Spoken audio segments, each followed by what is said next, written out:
there's only one place to start. And first of all, congratulations to you, Kenny Shields, and the Northern Ireland women's team on qualifying for the Women's Euros 2022.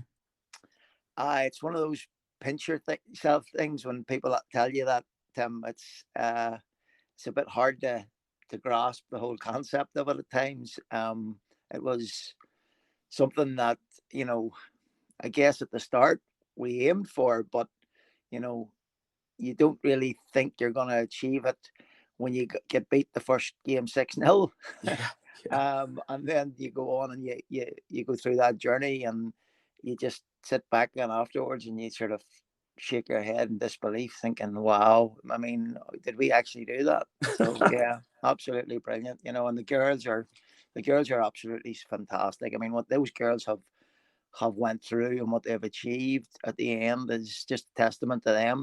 They're outstanding. They're not only outstanding footballers, but they're outstanding individuals as well. Yeah, I mean, only 18 months ago, you joined with Kenny and the backroom staff. And to put this achievement into some perspective, Northern Ireland women, our part-time side, ranked 49th in the world. You went to Ukraine in the first leg and won away from home 2-1, then won 2-0 at home to win 4-1 in aggregate. And this is the first major finals for Northern Ireland women. I know. When we came in after that game, Dean wrote it on the whiteboard. We won 4-1, and it was like, it didn't feel like we'd won 4-1, but it just got there. And Kenny talked about building trust and building that sort of integrity between the players and between the players and the staff themselves, and it just grew and grew from that. And every step on the journey was a step towards that creativity and positivity and the trust and the integrity that we built over that period of time, and it just gained more and more momentum as it went on, and we only ever focused on the positive. I think that was a really big thing. I've noticed, the girls and women's football has been on the rise in Northern Ireland over the past number of years. Yeah. But this is an absolute game changer. I mean, quite simply, you're changing the landscape of women's football in Northern Ireland. Wow. I mean, is that amazing? Have you, Kenny, and the girls stepped back and thought about that? You're bringing together communities. You're having young girls looking up, thinking, "Wow, I want to, look upon you as role models." I mean, is that something that the girls have thought about? What you've created here? I think it's hard to miss that, to be honest. We've got people like Marissa Callahan, who's working in the Irish FA, who's helping develop the game. And she's able to see the benefits of all of that as well. So it's fantastic that knock-on effect, and we should ride the crest of that wave and make sure that as many young girls in this country have access to football and getting an opportunity to play, because they're every bit as deserving as any young fella. And I asked, could I start a soccer school on the local pitches that belong to the university, and I was allowed to. And the next thing, I had 120 kids at it on a Saturday morning. And I was approached by, believe it or not, I was approached by two clubs, Crewe Alexandra and Manchester City. And I had to make a choice between the two. Now, Manchester City weren't the Manchester City they are now. In those days, they were languishing in the lower divisions. But Crewe Alexandra had a fantastic reputation of developing young players. Or that was my perception of it, because I knew the names that had come through them. Yeah. And I was asked in, to volunteer at the beginning, and then it kicked on from that to getting the job in the academy, taking academy teams, and it was a real golden period for the club at that time, because little did I know, like, Steve Holland was my boss, but Steve Holland was making his way up the football coaching ladder himself, and he was my boss. But Steve Holland's now the assistant manager of the England national team. He worked at Chelsea and won every trophy there is to win. And it takes me back to, what I learned from being at Crewe Alexandra was, I had Niall McGinnon and Stuart Dallas was over with Dungannon United Youth at one time, and I remember saying what a great player he was, and he always played older than himself, because he played with his brother Marcus, Sturdy, and I remember we need to get him signed, and they were sort of sort of a shrug the shoulders sort of thing. And Niall came in on trial, and he was seen to be too small and too skinny. And the lessons I learned from that is you never give up on a player. Like when they're 12, 13, 14 isn't necessarily where they're going to be when they're 20, 21. And I think both those boys are great examples of that. And there's more than one way to become a professional footballer. And look at the careers they've had. And like look at Stuart Dallas is achieving now, you know. That's amazing what he's doing at Leeds in the Premier League. It's fantastic. And it goes, you know, they're real shining examples, and they're real lessons for me that I learned about top talent AD. And seeing the talent rather than the physicality, because bigger, stronger boys can dominate games, but it doesn't mean they're necessarily going to be the best ones later on, you know. And I'd love to just get your thoughts because, you know, I know we've talked about there's no right and no wrong way, but I mean, over the years, probably we've seen a lot of players in Northern Ireland going over to England and Scotland into the professional game. But unfortunately, probably just as high, if not higher, is the amount that are returning because they haven't, you know, went on to the next level. Is there maybe room to possibly say, is it better for players to maybe remain here and play competitively in the Irish League, possibly, and maybe move over slightly later? So rather than move over at the age of 16, is it maybe better for them to play a couple of years in the first team in the Irish Premiership and maybe go over then maybe at the age of 17, 18, 19? Or do we feel is that too late to be going over? What's your thoughts? It's a great question, Tim. I mean, obviously, you know, from 2012, I've been working with Fulham as a talent AD scout, and I've been very good, great insights into what they do, and I spend some time at the club and things, and I get to see the level, and I get to see the players that, and for me, I have an experience of a lot of players going over and work with a lot of players, and trying to give them support. For our lads, I'm not so sure it's as much talent as homesickness. It's difficult for them mentally. They have to have the mental toughness. Sometimes I always say, when you get the opportunity and you're signed, the thing that'll get you there is your talent, but the thing that keeps you there is your mental toughness and being able to stick it out. And like, you know, there's an 87. The last statistics I think we're taking was 87% return before they're 18.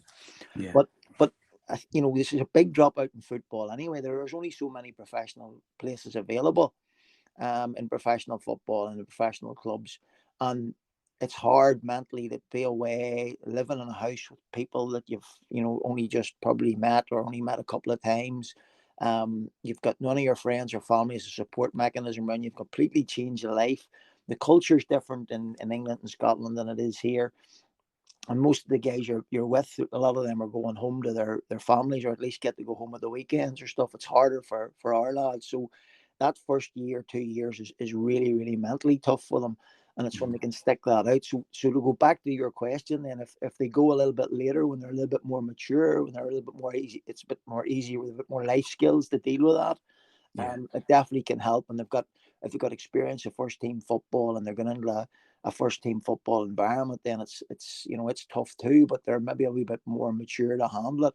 But the thing we have to remember as well now, because of Brexit, to our advantage, luckily, our players are now becoming more important, because the 16 to 18-year-olds now can't be signed from European clubs or world clubs. So, you know, the players from the British Isles now to fill up those academy scholarship places are now becoming more important. So there should be effectively more opportunities for our kids now.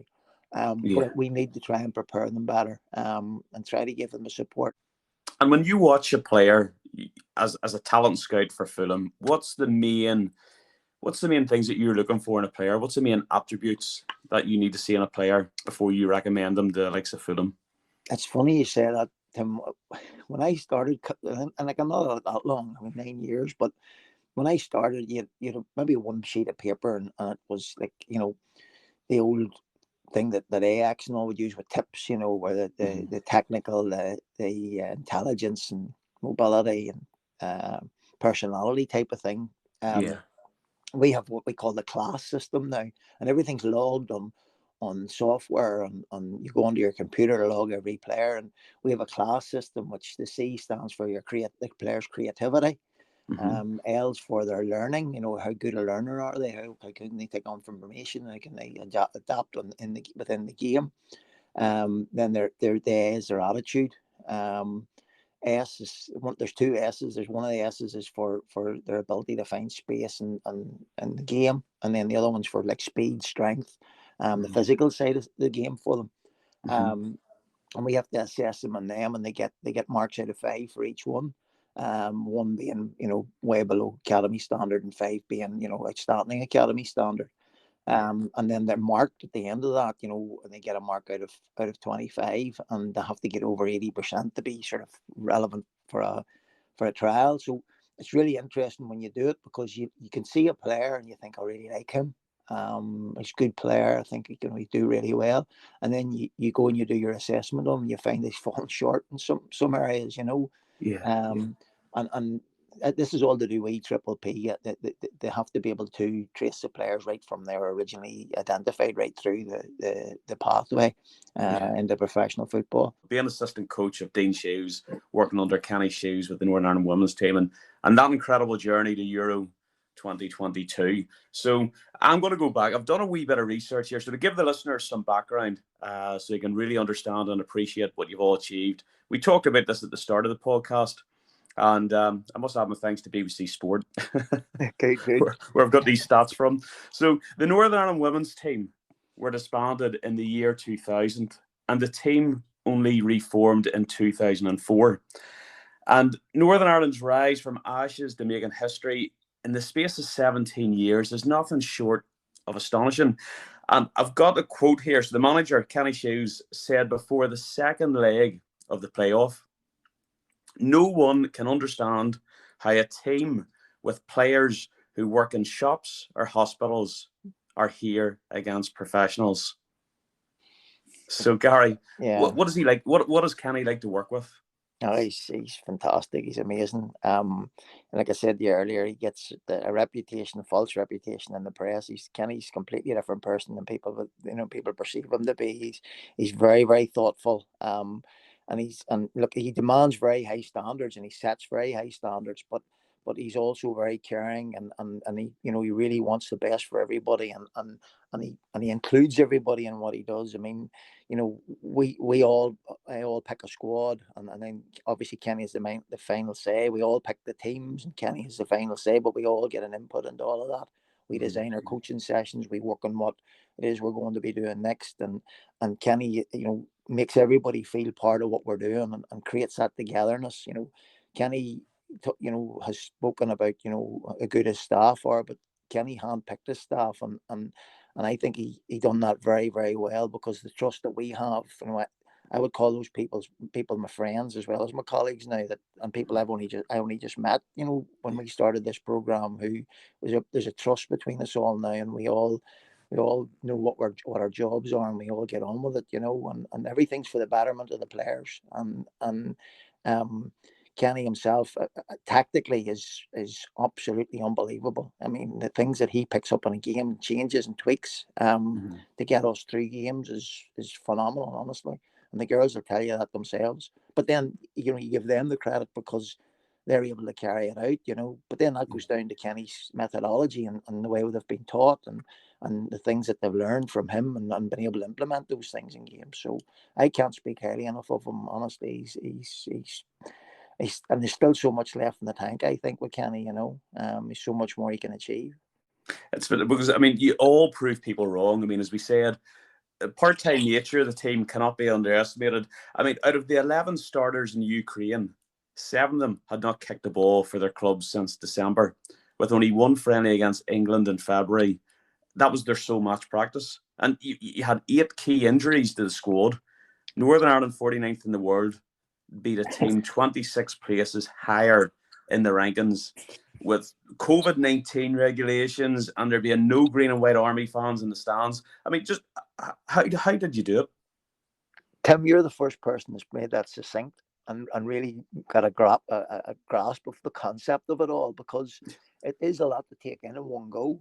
And when I think back over the journey, Kenny said there should be a film about this. I've watched movies, sports movies and TV. I'm a big movie enthusiast anyway, and I've watched many, many sports movies and TV, and I tell you now, there are no better journey than what we've undergone. Honestly, it could be a movie. I mean, maybe in years to come, because of people talk about them being part-time, but part-time gives the suggestion that they get paid for their clubs. They don't. They're amateur players. Well, here, Gary Webb, I like that idea. Who would play Gary Boyd in the movie? Oh, it'd have to be Tom Cruise. He's the only one small enough.